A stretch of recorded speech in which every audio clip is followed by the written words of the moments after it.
नमस्कार. आजच्या या विश्लेषणात आपण स्वामी समर्थांचे रहस्यमय जीवन आणि त्यांच्या अत्यंत व्यावहारिक तत्त्वज्ञानाबद्दल जाणून घेणार आहोत. भिवू नकोस, मी तुझ्या पाठीशी आहे.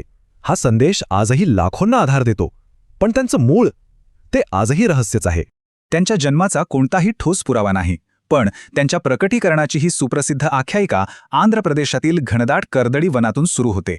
त्यांच्या प्रकटीकरणाचा हा संपूर्ण घटनाक्रम पहा. तो खरोखरच अत्यंत ठक्क करणारा आणि तितकाच रहस्यमय आहे. आख्यायिकेनुसार उद्धरू नावाचा एका लाकूड तोड्याची कुऱ्हाड चुकून एका महाकाय 350 वर्ष जुन्या वारुळावर पडली. आणि आश्चर्य म्हणजे त्यातून रक्ताची धार उडाली, एक तेजस्वी प्रकाश पडला आणि स्वामी समर्थांची भव्य मूर्ती प्रकट झाली. घाबरलेल्या लाकूड तोड्याला त्यांनी लगेच धीर दिला आणि इथूनच खऱ्या अर्थाने त्यांच्या या भारतभ्रमणाच्या प्रवासाची सुरुवात झाली. त्यानंतर ते एका जागी अजिबात थांबले नाहीत. गोदावरीच्या काठाने प्रचंड भ्रमंती करत त्यांनी जगाचे अगदी शांतपणे निरीक्षण केले. शेवटी इसवी सन 1856 मध्ये ते अक्कलकोटला पोहोचले आणि पुढे हेच गाव त्यांचे कायमस्वरूपी निवासस्थान बनले. तिथे सलग 3 दिवस उपवास केल्यानंतर चोळप्पाने त्यांना प्रेमाने अन्न दिले आणि पाहता पाहता तो त्यांचा एकनिष्ठ शिष्य बनला.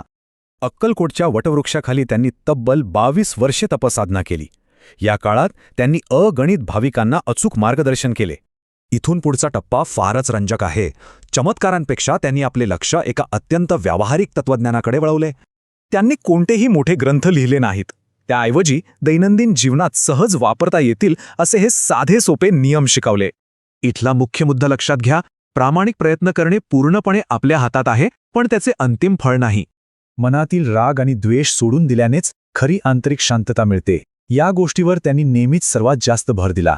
आणि खरं सांगायचं तर त्यांच्या मते पुस्तकी ज्ञानापेक्षा प्रत्यक्ष जीवनातील अनुभव हेच खऱ्या अर्थाने सर्वोत्तम शिक्षक असतात.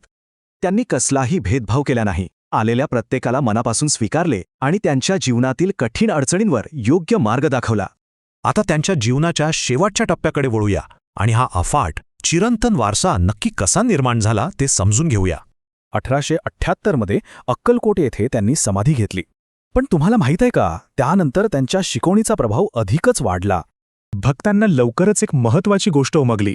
चमत्कारांपेक्षा सकारात्मक विचार मोठे आहेत आणि आंधळ्या श्रद्धेपेक्षा चांगले आचरण अधिक महत्त्वाचे आहे. खरा गुरु हा फक्त योग्य निर्णय घेण्यासाठी दिशा दाखवणारी एक मोठी शक्ती असतो, हेच त्यांनी जगाला पटवून दिले.